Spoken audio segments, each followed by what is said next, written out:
How to activate Lazada Wallet. The first things first is of course pull up and head over to your Lazada application and just gotta make sure that you're using the latest version. Then here once you are on the Lazada's dashboard, make sure that you already logged into your account. And for you to be able to activate your wallet, all you have to do is prepare an identification that you have one or two IDs. So the next thing to do is go directly to account, lower right portion of your screen, and if you scroll down a bit, you should be able to see options that says My Lazada Wallet.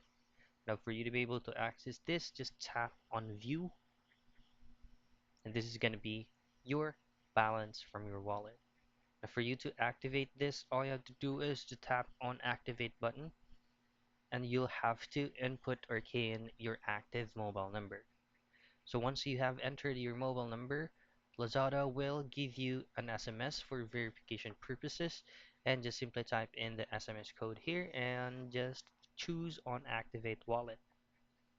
After that, you'll just have to follow along all the process and you should be able to activate your Lazada wallet.